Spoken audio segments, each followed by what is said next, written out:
Hi, I'm Sonia Wilder, and this is a mini demonstration yoga class for you to work on a specific pose. The pose that I want to show you today is Pincha Mayurasana, forearm stand. It's a pose that can be challenging for many people, and I have a wonderful modification to help you to get into this pose more. You have to use your strength, you have to use your flexibility as well. It's really important before you do this pose that you do sun salutations to warm up the body, opening up the nadis, the energetic channels in the body, and the chakras, the spinning wheels of energy as well. It's also important that you practice Chaturanga Dandasana, which is a yogic push-up, so that you strengthen the shoulder girdle and then you open it up as well. It's also important before you attempt Pincha Mayurasana to open up the shoulder girdle. You can bring your hands behind you in reverse namaste and hug the elbows in and draw the shoulder blades down the back. And you can also use a strap and do that as well and really open everything up. So when we start, it's important that we also use a prop. This is wonderful, a block, a yogic block for the modification. I like using a block on days when I don't feel so stable. It helps me to become very stable in Pincha.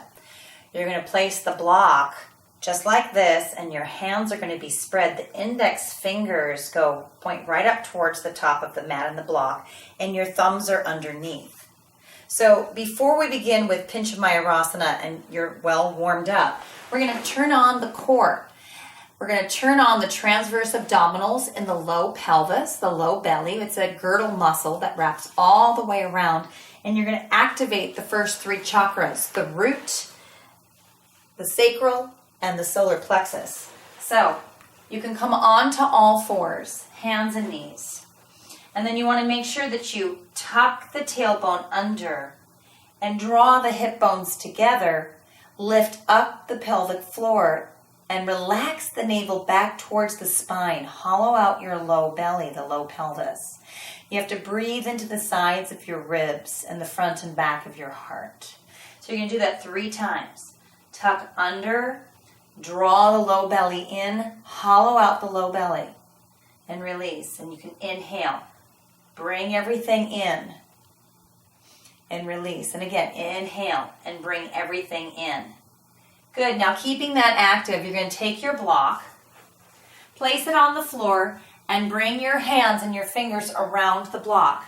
Make sure that your elbows are directly underneath your shoulders, flat on the mat, and that your forearms are in the number 11. Spread your fingers well and tack down the inner part of your hands. This is key.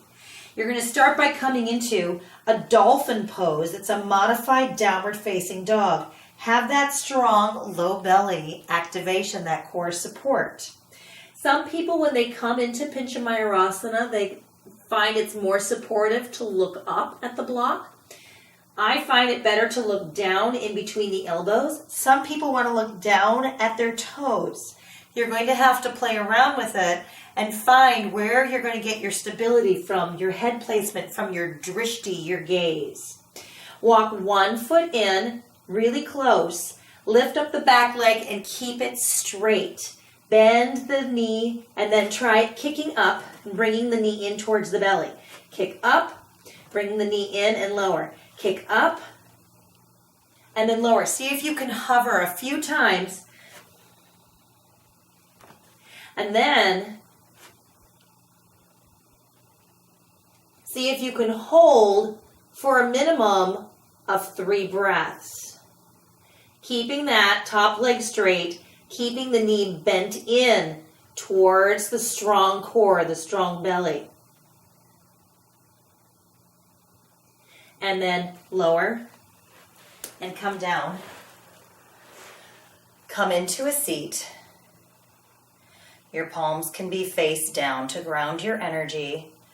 You can practice 3 long, slow, deep breaths. We practice inversions where the head is lower than the heart for 4 reasons. First, to get the blood into the brain needs this. Second, to slow down the breath. so that you can breathe longer, slower, and deeper. That slows down your heart rate. Slower heart rate, longer life.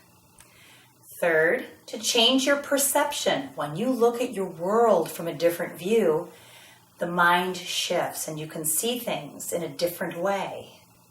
Fourth reason, to open up the crown chakra, the Sahasrara at the top of the skull. When the crown and the heart and the root chakras are open, Source Creator energy comes into your body, and then your higher self is in the heart chakra, and then you can hear your truth, the love. You can discipline your mind, practicing ahimsa from the yamas in the first limb of Ashtanga Yoga. Self-love, self-discipline. Always train the mind to love yourself.